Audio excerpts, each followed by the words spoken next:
Welcome students on my official YouTube channel Naveen sir classes.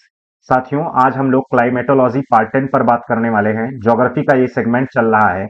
Geography में climatology का portion आता है। Physical geography में 3 सेगमेंट आते हैं: क्लाइमेटोलॉजी, जियोमॉर्फोलॉजी एंड ओशनोग्राफी, यानी कि जलवायु विज्ञान और महासागरीय विज्ञान और भू आकृति विज्ञान। तो अभी कौन सा सेगमेंट चल रहा है? जलवायु विज्ञान पर हम लोग बात कर रहे हैं।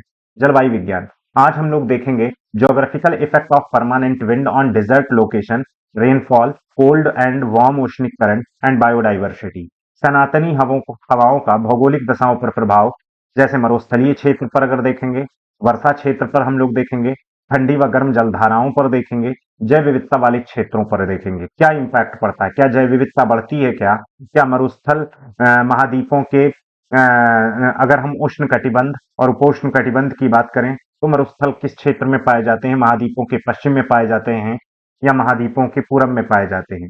इसमें हम लोग देखेंगे डिजर्ट की लोकेशन, कॉन्टिनेंट के वेस्ट साइड पाए जा रहे हैं या ईस्ट साइड। ये सारी चीजें हम लोग एक एक करके हम बात करेंगे। साथियों, यदि आप मल्टीपल रिवीजन पर फोकस कर रहे हैं, तो यदि आप चाहते हैं कि मुझे लिखना ज्यादा ना पड़े, तो इस नंबर पर व्हाट्सएप करके आप पीडीएफ मंगा सकते हैं। इस नंबर पर पीडीएफ करके मतलब व्हाट्सएप करके आप पीडीएफ मंगा सकते हैं। पूरा का पूरा पीडीएफ बाइलिंगुअल आपको मिल जाएगा।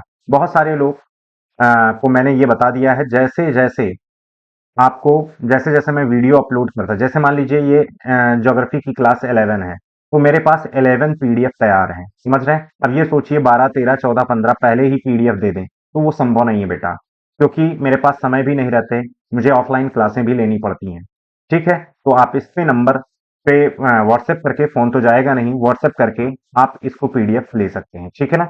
चलिए, तो हम लोग अपने सीधे सीधे सेगमेंट पर आते हैं। सबसे पहले हम लोग देखेंगे permanent winds effect geographical condition, और सबसे पहले मरुस्थल की उपस्थिति पर, desert, presence of the desert, desert की उपस्थिति कहाँ है, इस पर बात करेंगे। ठीक है, तो पहले कुछ चीजें हम लोग जान लेते हैं। क्या जानते हैं भाई? देखिए साहब, अगर हम उष्ण कटिबंधीय क्षेत्रों की बात करें, ट्रॉपिकल और सब ट्रॉपिकल रीजन की बात करें, तो ये वाला जोन देखिए, ये वाला ध्यान से जोन देखिए साहब, ये वाला जोन है जहां पर ट्रेड विंड चल रही हैं, व्यापारिक हवाएं चल रही हैं। और देखो इनकी दिशा किधर से किधर है? पूरब से पश्चिम। पूरब से तो नहीं है, नॉर्थ ईस्ट से है। चलो ठीक है, नॉर्थ ईस्ट से पश्चिम की ओर है कि नहीं? बात समझ रहे हो कि नहीं? यानी कि इनकी दिशा उष्ण कटिबंधीय क्षेत्रों पर पूर्व से पश्चिम की ओर है साथियों। इस तरीके से इनकी दिशा है। बात समझ रहे हैं? अब यहां पर ध्यान दो, जैसे मान लो ये कोई महाद्वीप है और यहां पर कोई क्या है भाई? महासागर है। और ऐसे फिर यहां कोई महाद्वीप है। तो जरा ध्यान से समझिए, स्थिति क्या हो सकती है। स्थिति ये हो सकती है कि जैसे यहां भी महासागर और ये इस तरीके से हवाएं चल रही हैं, भाई पूरब से पश्चिम चल रही हैं। भाई हम किसकी बात कर रहे हैं? ट्रॉपिकल सब ट्रॉपिकल, उष्ण कटिबंधीय क्षेत्रों की बात कर रहे हैं। यानी कि उष्ण कटिबंध क्षेत्र भी आ जाएंगे, उपोष्ण कटिबंध। और ये मैंने आपको पहले भी बता रखा है, अगर देखेंगे तो यहां पर है उष्ण और उपोष्ण कटिबंधीय क्षेत्र। देखिए हिंदी वाले, ये वाला उष्ण कटिबंध क्षेत्र कहलाता है। और इसके बीच में यहां से और यहां से देखेंगे तो ये पूरा का पूरा क्षेत्र उष्ण और उपोष्ण के अंतर्गत आ जाता है। यानी कि 40 डिग्री नॉर्थ से लेकर 40 डिग्री साउथ तक ये ट्रॉपिकल सब ट्रॉपिकल, उष्ण और उपोष्ण दोनों के अंतर्गत आता है। समझ रहे हैं कि नहीं? ये वाला रीजन ट्रॉपिकल रीजन है, जबकि ये वाला रीजन सब ट्रॉपिकल रीजन है। ये वाला रीजन लिखा हुआ है उपोष्ण कटिबंध। ये वाला रीजन साहब कैसा है? उपोष्ण कटिबंध। यहां मैं लिख भी दे रहा हूं, उपोष्ण कटिबंध का क्षेत्र है। थोड़ी सी गर्मी कम होगी लेकिन होगी। यानी कि सब ट्रॉपिकल रीजन है साहब, सब ट्रॉपिकल रीजन। बात समझ गए? यानी कि ये भी क्या है? सब ट्रॉपिकल रीजन है, सब ट्रॉपिकल रीजन है। ठीक है ना? और ये क्या है? ये तो ट्रॉपिकल रीजन है, ये तो जान ही रहे हो, ट्रॉपिकल। ठीक, तो हिंदी में, इंग्लिश में, हिंदी में क्या कहेंगे इसको? सब ट्रॉपिकल को हम क्या कहते हैं? उपोष्ण। इसको क्या कहेंगे? उष्ण। तो बात समझिए, ये जो आपको ग्रीन कलर का पूरा ये पोर्शन दिख रहा है, ग्रीन कलर का पूरा पोर्शन, मैं इसको जरा दूसरे पेन से भी कर दूं तो ज्यादा बेटर आएगा। ये देखो, मैं इसको रेड से दिखा दे रहा हूं। ये क्या है भाई? Tropical region. ये ट्रॉपिकल रीजन है, उष्ण कटिबंध क्षेत्र है साहब। अच्छा, दूसरा, मैं हाइलाइटर का यूज कर दूं। हाँ, ये वाला रीजन, ये देख रहे हो, ये वाला रीजन, ये वाला रीजन। ये कौन सा रीजन है भाई? कौन सा है? उपोष्ण कटिबंधीय या सब ट्रॉपिकल रीजन। इसी को सब ट्रॉपिकल रीजन, ऊपर ऐसे वो नॉर्दर्न हेमीस्फीयर में है। बात समझ में आए? उपोष्ण क्षेत्र कहते हैं ये वाला रीजन। 40 डिग्री नॉर्थ से 40 डिग्री साउथ हेमीस्फीयर तक, ये पूरा जोन ये इसमें आता है। और साथियों, इसमें कौन सी विंड चलती हैं? इसमें ट्रेड विंड चलती हैं। और ट्रेड विंड की जो दिशा है वो कुछ इस दिशा में होती है, वो कुछ इस दिशा में होती है। बात को समझना। जब ऐसा होगा तो जरा ध्यान दीजिए, क्या होगा भाई? भाई, जाहिर सी बात है, जब इस तरीके से होगा तो ये जो हवाएं हैं पूरब से पश्चिम आ रही हैं, तो इस क्षेत्र में तो ज्यादा वर्षा कराएंगी, क्योंकि समुद्र से स्थल पे आ रही हैं। इस क्षेत्र में और कम वर्षा होगी, इस क्षेत्र में और कम वर्षा, इस क्षेत्र में और कम वर्षा, इस क्षेत्र में सबसे कम वर्षा कहाँ होगी? इस इलाके में। तो महाद्वीप के पश्चिम पूर्व मतलब ये महाद्वीप का पश्चिमी तट है। महाद्वीपों के पश्चिमी तट पर अगर देखा जाए, वेस्टर्न कोस्ट ऑफ द, ये क्या था भाई? कॉन्टिनेंट है। ये क्या है भाई? कॉन्टिनेंट है। ये क्या है? महाद्वीप है। और ये क्या है? महासागर है। यानी कि क्या है? ओशियन है। तो देखो जरा, हवाओं के पूरब से पश्चिम आने पर ये वाला जो क्षेत्र है ये मरुस्थलीय क्षेत्र होगा, ये मरुस्थल होगा। मरुस्थल मतलब ये डिजर्ट होगा। क्यों ऐसा है भैया? ऐसा इसलिए है क्योंकि यहां तक आते आते हवा जो आ रही है पूरब से मतलब पूरब से पश्चिम, यहां तक वर्षा बहुत कम होती है। और यहां पर अगर देखोगे तो यहां पर एवरग्रीन फॉरेस्ट होंगे, यानी कि सदाबहार वनस्पतियां होंगी। सदाबहार वनस्पतियां, समझ रहे हैं? यानी कि एवरग्रीन, एवरग्रीन फॉरेस्ट होगा साथियों, एवरग्रीन फॉरेस्ट होगा। जैसे जैसे आप जाओगे, अब देखो, जैसे जैसे आप जाओगे यहां पर, जैसे जैसे आप जाओगे, हाँ, ये देखिए, इधर इधर पश्चिम की ओर जैसे जैसे साथियों जा रहे हो, जैसे जैसे पश्चिम की ओर जा रहे हो, वर्षा का मान कम होता जा रहा है। और यहां पर क्या पाया जा रहा है? डिजर्ट पाया जा रहा है साथियों, मरुस्थल। जैसे जैसे अब पश्चिम से पूरब जाओगे तो यहां तो तुम्हें ग्रासलैंड मिल जाएंगे। सर, ग्रासलैंड कहाँ मिलेंगे? अरे भैया, डिजर्ट के यहाँ इस क्षेत्र में तो तुम्हें ग्रासलैंड मिल सकते हैं, मिल सकते हैं कि नहीं? ग्रासलैंड मिल जाएंगे कि नहीं? क्यों सर? अरे यार, मरुस्थल में तो 25 सेंटीमीटर से कम वर्षा चाहिए। मरुस्थल में 25 सेंटीमीटर से कम वर्षा चाहिए। लेकिन अगर हम ग्रासलैंड की बात करें, ग्रासलैंड की बात करें तो यहाँ तो 25 से 50 चाहिए, यहाँ 25 से 50 चाहिए। बात समझ रहे हैं? थोड़ी सी वर्षा अधिक हो तो ग्रासलैंड। ये जो सदाबहार वनस्पतियां हैं साथियों, यहाँ 200 सेंटीमीटर से अधिक वर्षा होती है। यहाँ 200 सेंटीमीटर से अधिक वर्षा होती है। ये सदाबहार वनस्पतियों का मिलना, ये ग्रासलैंड वगैरह का मिलना, ये डिजर्ट वगैरह का मिलना, आगे चल के एवरग्रीन के इस तरफ पश्चिम में जाओगे, एवरग्रीन फॉरेस्ट के पश्चिम में जाओगे साथियों, तो वहां सेमी एवरग्रीन मिलेगा, फिर डेसिडुअस फॉरेस्ट मिलेगा सर हिंदी में। तो बात ये है, हिंदी में अब सुन लो, सदाबहार वनस्पतियां मिलेंगी यार, इसके बाद अर्ध सदाबहार वनस्पतियां मिलेंगी। बात समझ रहे हैं कि नहीं? जैसे मान लो ये क्षेत्र है, यहां तुम्हें सदाबहार वनस्पतियां, ठीक, यहां पर अर्ध सदाबहार,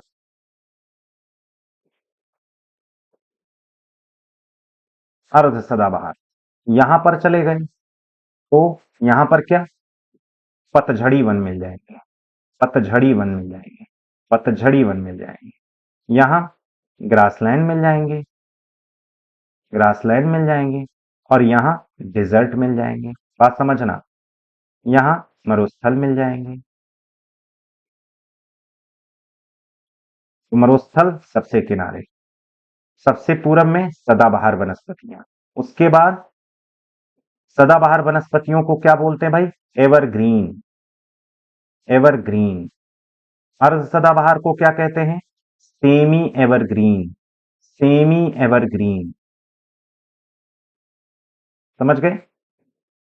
और पतझड़ को क्या कहते हैं इंग्लिश में? डेसिडुअस। डेसिडुअस। यहां जगह नहीं है, मैं लिख दे रहा हूं। पतझड़। और गए ग्रासलैंड, और इधर गए डिजर्ट। तो ऐसा क्यों हो रहा है? ऐसा इसलिए हो रहा है, ये हवा ये हवा साथियों पूरब से पश्चिम की ओर आ रही है। ये देखो ना इसकी दिशा, पूरब से पश्चिम की ओर। ये देखो पूरब से पश्चिम जा रही है। अगर यही दिशा उल्टी होती, पश्चिम से पूरब होती, तो डिजर्ट तो उल्टी साइड में हो जाते ना, मरुस्थल तो उल्टी दिशा में हो जाते। तो ये कॉन्टिनेंट के पश्चिमी तट पर ही मरुस्थल होते। अच्छा एक बात बताओ, जब महाद्वीप का पश्चिमी तट होगा साथियों, वो महासागर का तो पूर्वी, ये महासागर के तो पूरब में है ना, वो महासागरी का पूर्वी तट होगा ना। तो या अगर कहीं अगर लिखा हो महाद्वीपों के पश्चिमी तट, तो समझ जाओ महासागरों का वो पूर्वी तट है। तो समझ जाओ महासागरों का वो पूर्वी तट है। समझ रहे हैं? जैसे ये फिंगर है और ये पेन है। अब पेन कह रहा है कि ये हमारे ईस्ट, हमारे वेस्ट में है। पेन कह रहा है कि ये फिंगर हमारे वेस्ट में है, तो फिंगर क्या कहेगी? तुम हमारे ईस्ट में हो। बात समझ में आ रहा? तो फिंगर क्या कहेगी? कि तुम हमारे ईस्ट में हो। बात वही चीज है। बात समझ में आया कि नहीं? तो चूंकि ट्रॉपिकल सब ट्रॉपिकल एरिया पर, उष्ण व उपोष्ण कटिबंधीय क्षेत्रों पर जो विंड्स होती हैं साथियों, वो हवाएं जो होती हैं, वो पूर्व से पश्चिम की ओर चलती हैं। वे ईस्ट से वेस्ट की ओर चलती हैं। और यही कारण है कि महाद्वीपों के पश्चिमी तटों पर, अर्थात महासागरों के पूर्वी तटों पर मरुस्थल होते हैं। बहुत शब्दों पर गौर करिए। जबकि महाद्वीपों के ईस्टर्न साइड पर एवरग्रीन फॉरेस्ट, सदाबहार वनस्पतियां होती हैं, तथा महासागरों का वो कौन सा तट हो जाएगा? पश्चिमी तट हो जाएगा। बताओ कोई डाउट? बताओ कोई डाउट? अब आप यहां पर आइए, ये सारी चीजें मैं यहां पर लिखा हूं। यहां पर देखिए साथियों, मरुस्थल की उपस्थिति। उष्ण कटिबंधीय क्षेत्र, उपोष्ण कटिबंधीय क्षेत्र मरुस्थल महाद्वीपों के पश्चिमी तट पर पाए जाते हैं, ठीक है, अथवा महासागरों के पूर्वी तट पर पाए जाते हैं, क्योंकि इन क्षेत्रों में व्यापारिक हवाएं चलती हैं जिनकी दिशा पूर्व से पश्चिम होती है।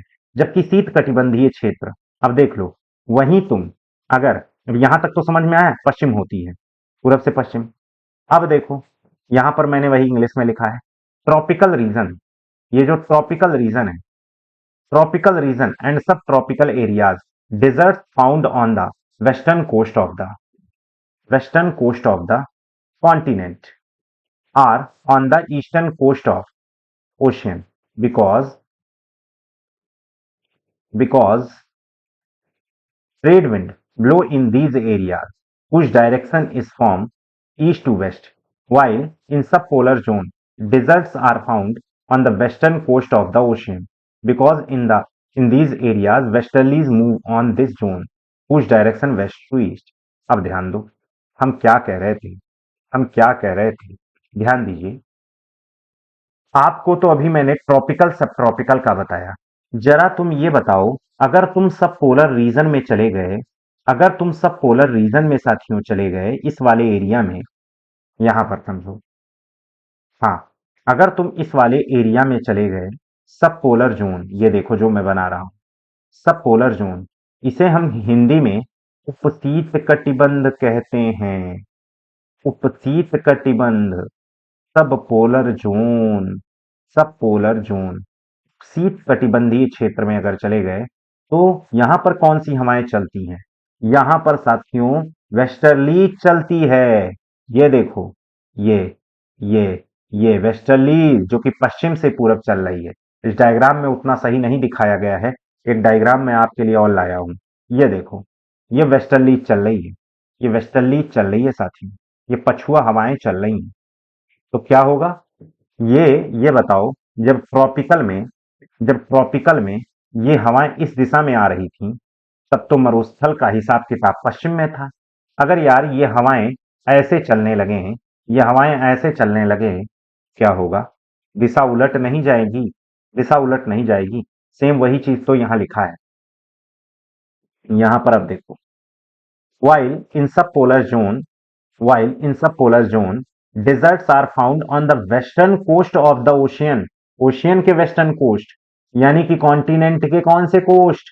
East coast, ocean, because in these areas westerlies move on the zone कुछ डायरेक्शन वेस्ट टू ईस्ट, महासागरों के पश्चिमी तट पर पाए जाते हैं क्योंकि इन क्षेत्रों पे पछुआ हवाएं चलती हैं। ये देखिए, पछुआ हवाओं का हमने जिक्र किया है। बात समझ में आए? बताइए, किसी को कोई डाउट है तो पूछ सकता है, किसी को कोई डाउट है तो पूछ सकते हैं भाई। ठीक है, पछुआ हवाएं कमेंट कर दीजिएगा, हो जाएगा, समझ में आ जाएगा। अब हम आगे बढ़ें।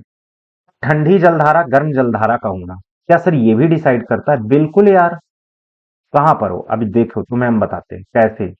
यार ये बताओ, ये हम उष्ण और उपोष्ण, हम ट्रॉपिकल की बात कर रहे हैं, ट्रॉपिकल एंड सब ट्रॉपिकल,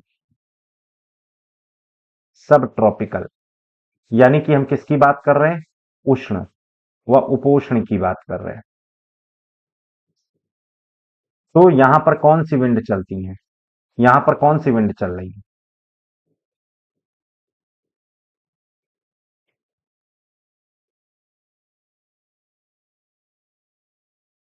ये महाद्वीप है, कॉन्टिनेंट इसको कहते हैं, इसी को हम कॉन्टिनेंट बोलते हैं, इसको हम कॉन्टिनेंट बोलते हैं, कॉन्टिनेंट है। ठीक है, हवाएं इस दिशा में चल रही हैं। ठीक है, कोई दिक्कत नहीं। अब दूसरा भी डायग्राम मैं बना दूं, ये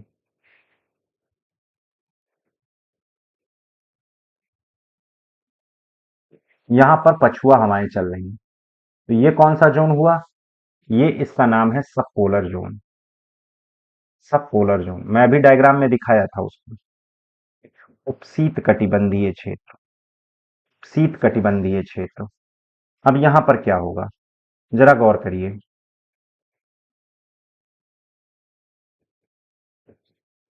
देखो, हवाएं चलने के कारण यहां तो डेजर्ट वगैरह, अब हम डेजर्ट पर नहीं जाएंगे, पानी में देखेंगे। ये बताओ, गर्म पानी यहां नहीं इकट्ठा हो जाएगा? ठंडा पानी यहां इकट्ठा होगा, गर्म पानी यहां इकट्ठा हो जाएगा। सर कैसे? अरे भैया, गर्मी का क्षेत्र है, उष्ण कटिबंध है, तो ये बताओ यहां का गर्म पानी हवाओं के फ्रिक्शन के कारण, हवा के फ्रिक्शन के कारण यहां पर इकट्ठा होगा। अच्छा, जब यहां पानी इकट्ठा होगा, पानी नीचे प्रेशर डालेगा, और प्रेशर डालकर यहां पर सब पानी यहां से हट जाएगा, तो नया पानी आएगा कि नहीं? अपवेलिंग होगी कि नहीं? नीचे से पानी ऊपर आएगा कि नहीं, बताना। नीचे से पानी ऊपर आएगा कि नहीं? ये हवा पानी नीचे से ऊपर आएगा ना, तो यहां तो ठंडा पानी होगा, ठंडा पानी, यानी कि ये कोल्ड है, और ये क्या है? वार्म है, ये वार्म है। तो बात ये है, उष्णकटिबंधीय और उपोष्ण कटिबंधीय क्षेत्रों में व्यापारिक हवाएं पानी को घसीटकर महासागरों के पश्चिमी तट या महाद्वीपों के पूर्वी तट पर ले आते हैं, जिसके कारण महाद्वीपों के पश्चिमी तटों पर, ये महाद्वीपों के पश्चिमी तटों पर ठंडा पानी नीचे से ऊपर आता है, और जब नीचे से ठंडा पानी ऊपर आएगा तो मछली उत्पादन अच्छा खासा होता है, इसलिए फिश इंडस्ट्री वहां पर डेवलप करती है। नीचे से जब पानी ठंडा वाला आएगा तो उसके साथ फाइटोप्लैंक्टन आते हैं साथियों, नीचे से ऊपर पादप प्लवक आते हैं, जिसको खाने के लिए मछलियां दौड़ती हैं, जिसको खाने के लिए मछलियां दौड़ती हैं। तो अगर अपवेलिंग हो रही है तो ठंडा ही पानी तो आएगा, और इधर कौन सा पानी होगा? गर्म पानी होगा। इधर कौन सा पानी होगा? गर्म पानी होगा। याद करो, जब मैं चक्रवात बताया था, चक्रवात के लिए तो गर्म पानी ही चाहिए, और यही कारण है साथियों, महाद्वीपों के पूर्वी तटों पर ही, महाद्वीपों के पूर्वी तट अथवा महासागरों के पश्चिमी तट पर ही चक्रवात का निर्माण होता है। महाद्वीपों के पूर्वी तट या महासागरों के साथियों पश्चिमी तट पर ही चक्रवात का निर्माण होता है। मैं बार बार कह रहा हूं, महाद्वीप का पूर्वी तट ही महासागर का पश्चिमी तट होगा। बात समझ रहे हैं? और महाद्वीपों का पश्चिमी तट महासागरों का पूर्वी तट होगा। बात समझ रहे हैं कि नहीं? तो ठंडा पानी आकर इकट्ठा हुआ, और यहां पर कौन सा पानी आकर इकट्ठा हो रहा है? ध्यान में रखिएगा, गर्म पानी। बात समझ में आया? तो गर्म पानी कहाँ इकट्ठा हो रहा है आप देख लिए, ठंडा पानी कहाँ इकट्ठा हो रहा है ये आप देख लिए। दूसरा, गर्म पानी में अगर नमक घोलोगे तो ज्यादा घुलेगा ना, ठंडा पानी में क्या उतना घुल पाएगा? बताओ, ठंडा पानी में उतना घुल पाएगा क्या? नहीं घुल पाएगा। इसीलिए साथियों, जहां गर्म पानी होता है, जहां गर्म पानी होती है वहां लवणता ज्यादा होती है।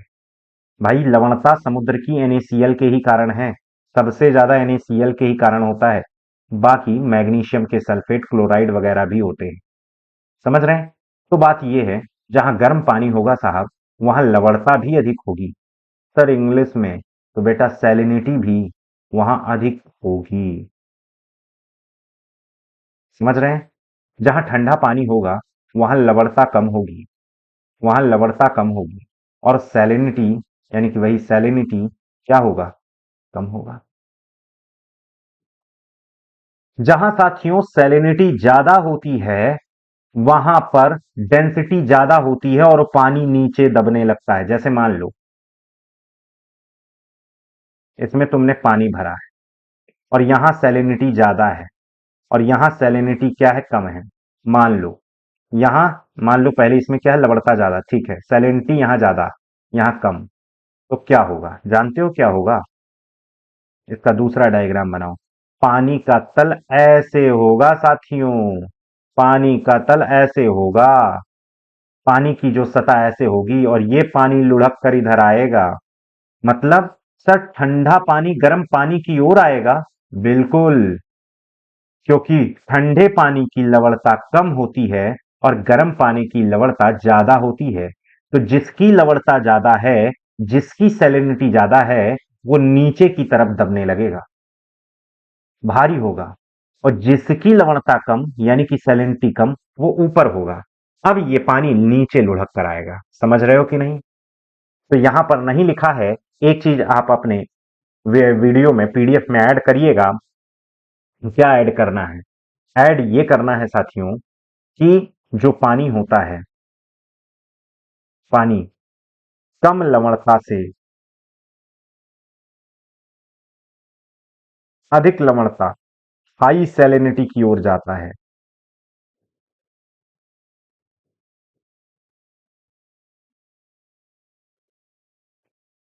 यानी कि वाटर लो सैलिनिटी से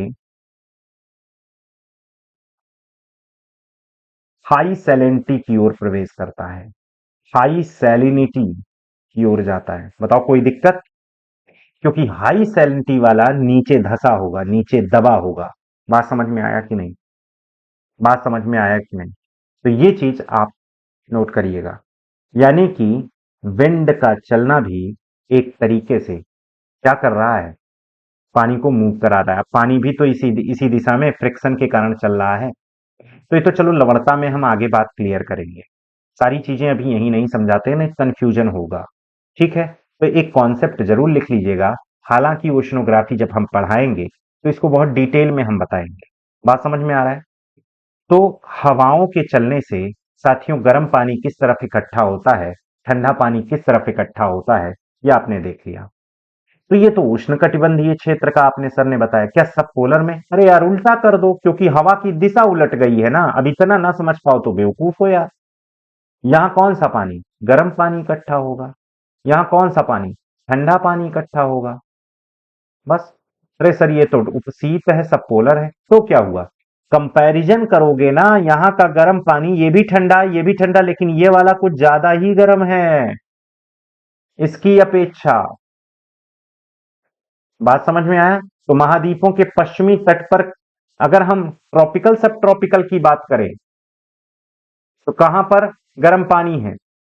महाद्वीपों के पूर्वी तट पर, महासागरों के पश्चिमी तट पर। जबकि वहीं हम ठंडे सब पोलर एरिया की बात करें तो गर्म पानी कहां इकट्ठा होगा? महाद्वीपों के पश्चिमी, ये महाद्वीप का पश्चिमी तट है, और महासागरों के पूर्वी तट पर। बात समझ में आए? साइक्लोन कैसे मूव करते हैं, साइक्लोन वाली क्लास में बहुत बेहतर ढंग से समझाया हूं, उसको आप देख लीजिए। गर्म पानी जिधर भगेगा साइक्लोन उधर भगेगा। बात समझ रहे हैं कि नहीं, क्योंकि वही मेन चलाता है इसको। अब आइए साथियों, ठंडी जलधारा गर्म जलधारा का होना, यही तो मैं समझाया हूं। उष्ण और उपोष्ण कटिबंधीय क्षेत्रों में महाद्वीपों के पूर्वी तट पर गर्म जलधाराएं पाई जाती हैं, क्योंकि व्यापारिक हवाएं जो पूर्व से पश्चिम की ओर चलती हैं वह गर्म पानी महाद्वीपों के पूर्वी तट पर इकट्ठा कर देती हैं। समझ ला, समझ में आया कि नहीं बताओ। Cold water current and warm current. Warm water current are found on the eastern coast of the continent in tropical and subtropical region because trade wind which blow from east to west collect the warm water on the eastern coast. अब मैं पढ़ के सुना दिया, देखे यही सारी चीजें हैं।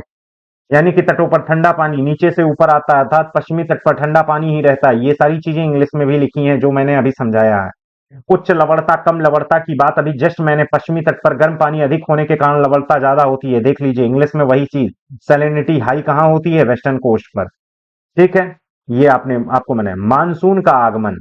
साथियों मानसून के आगमन की अगर हम बात करें तो हालांकि ये चीज हम इंडियन मानसून में बहुत बेहतर ढंग से समझाएंगे, अभी इसमें हम समय नहीं लगाएंगे। केवल बस आप समझ लीजिए, ये जो आईटीसी जेड होता है ये ऊपर नीचे खिसकता है, ये हमने साइक्लोन वाली क्लास में बताया है। और ऊपर खिसकने के कारण भारत में मानसून आ जाता है। ये देखो, भारत में मानसून आने की कई सिद्धांत दिए गए और इसमें एक फ्लोन का महोदय का द्वारा एक सिद्धांत दिया गया। Theory arrival of the Indian monsoon was given by mister Flohn in 1951।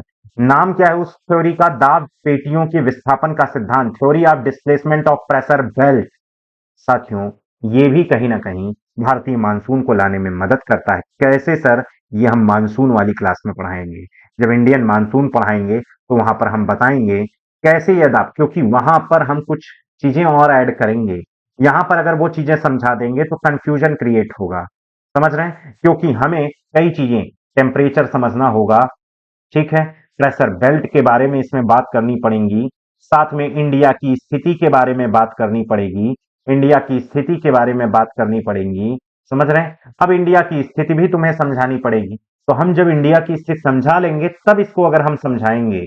Temperature पढ़ चुके हैं, प्रेशर पढ़ चुके, लेकिन इंडिया की स्थिति बेटा नहीं जानते हो ना। अगर इंडिया की स्थिति नहीं समझोगे तो थोड़ा सा टफ ये काम हो जाएगा, बड़ा कंफ्यूजन होगा और शुरुआत में कह दोगे सर हमें समझ में ही नहीं आ रहा है। बात समझ में आ रहा है, तो जब मैं इंडिया की स्थिति बता दूंगा बस इतना याद कर लो कि ये यार एक सिद्धांत दिया है फ्लोन महोदय ने, भारतीय मानसून के आगमन का सिद्धांत, समझ रहे हैं। तो ये प्रेशर बेल्ट शिफ्ट कैसे होते हैं ये मैंने साइक्लोन वाली क्लास में बताया, और उससे कैसे भारत का मानसून आ जाता है ये हम मानसून वाली क्लास में बताएंगे।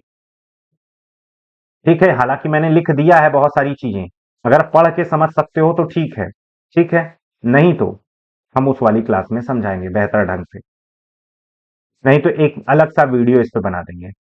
हाँ भाई, वनस्पतियां जैव विविधता की उपस्थिति बहुत आसान यार।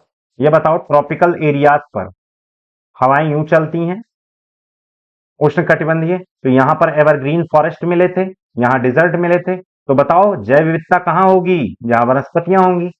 तो जैव विविधता यही तो होगी, जैव विविधता यही तो होगी, बायोडाइवर्सिटी यही तो होगी बेटा, समझना। तो अब आप समझ गए ट्रेड विंड के इंपैक्ट के कारण, जबकि ये कहां है, ये किस एरिया में है, ये ट्रॉपिकल सब ट्रॉपिकल, ट्रॉपिकल सब ट्रॉपिकल एरियाज में है, उष्ण उपोष्ण वाले क्षेत्र की बात किए हैं, समझे। और यहां पर अगर बात करें मतलब अगर उसकी बात करें पोलर सब पोलर एरिया, नहीं सब पोलर एरिया, तो यहां तो ऐसी हवाएं चल रही हैं, यहां तो ऐसी चल रही हैं, तो यहां पर क्या होंगे, यहां पर क्या होंगे, एवरग्रीन फॉरेस्ट होंगे, तो यार डिजर्ट यहाँ, मतलब वो बायोडाइवर्सिटी यहाँ बिल्कुल वहीं से। अरे यार एवरग्रीन फॉरेस्ट मैंने बताया था ना, कहां पर पाए जाएंगे, ट्रॉपिकल और सब ट्रॉपिकल पे, और सब पोलर एरियाज में जहां पर वर्षा होगी वहीं एवरग्रीन फॉरेस्ट होंगे, तो वहीं पर क्या पाए जाएंगे, जैव विविधता भी अच्छी खासी होगी, वनस्पतियां भी अच्छी खासी होंगी। बात समझ में आया, तो ये आपने देख लिया। अब आगे बढ़ते हैं। जनसंख्या की आवासीय स्थिति सनातनी पौधों के द्वारा कुछ हद तक निर्धारित किया जा सकता है। बिल्कुल। जनसंख्या कहाँ रहेगी? क्या एवरग्रीन फॉरेस्ट में रहने लगेगी? दो ही चीज तो डिसाइड हो रही है। क्या एवरग्रीन फॉरेस्ट में रहेगी? बताइएगा। कि डिजर्ट में रहेगी, यानी कि महाद्वीप के ना पश्चिम में रहेगी ना पूरब में रहेगी।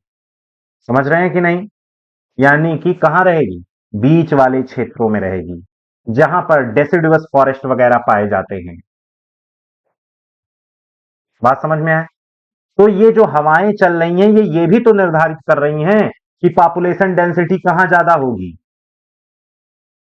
डेजर्ट में होगी नहीं, एवरग्रीन फॉरेस्ट में होगी नहीं, तो बीच वाले क्षेत्र में होगी। सीधी सीधी बात है यार। तो जनसंख्या की आवासीय स्थिति सनातनी पौधों यहां लिख दिया गया है। हवाओं सनातनी हवाओं के द्वारा कुछ हद तक निर्धारित किया जा सकता है, लेकिन बिल्कुल सटीक नहीं बेटा, लेकिन बिल्कुल सटीक नहीं। Status population can be determined some extend by the permanent wind. यहां देखो विंड गलत हो गया, but not exactly. But exactly नहीं है, एग्जैक्टली नहीं है। बात समझ में आया? दूसरा, एग्जैक्टली नहीं क्यों? सर एग्जैक्टली क्यों नहीं? भैया सीधी सीधी बात, लोकल फैक्टर का भी इंपैक्ट पड़ता होगा। अब जिस क्षेत्र में तुम रह रहे हो वहां पावर प्लांट लगाए गए हैं, ठीक है, न्यूक्लियर पावर प्लांट, तो गर्मी बढ़ जाएगी भाई, भले कितनी अच्छी हवा वहां बहे। गर्मी का क्षेत्र है, लेकिन तुम हिमालय एरिया पे रह रहे हो, सॉरी, तुम ऊंचाई पर रह रहे हो, तो टेम्परेचर कम हो जाएगा ना।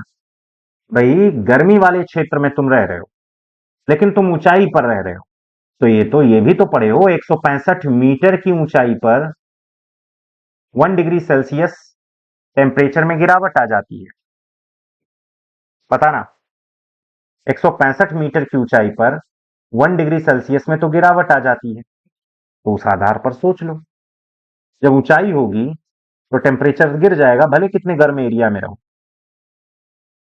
तो यहां लोकल फैक्टर का इंपैक्ट पड़ता है। तुम कितने भी गर्म ठंडे वाले एरिया में रहो, कितना भी ठंड, लेकिन अगर बगल में समुद्र है तो उतना ठंडक नहीं होगी। क्यों? क्योंकि हमारे, आपने क्लाइमेटोलॉजी 5 या 6 में सीखा है कि महासागरीय के तटों वाले क्षेत्रों पर, महासागरीय तटों पर ओशनिक इंपैक्ट पाया जाता है, महासागरीय प्रभाव पाया जाता है।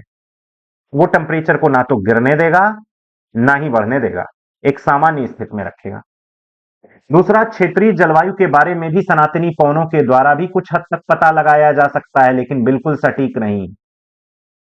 Climate can also be detected to some extent by permanent wind, but not completely accurate, as other local factor also have influence. बात समझ में आया? बताओ। क्योंकि अन्य स्थानीय कारकों का भी प्रभाव पड़ता है, तो ना ही बिल्कुल जनसंख्या का इंपैक्ट देख सकते हो, बिल्कुल एकदम सटीक सटीक, क्योंकि केवल परमानेंट विंड के बेस पर ही आप सारी चीजें नहीं डिसाइड कर सकते हो।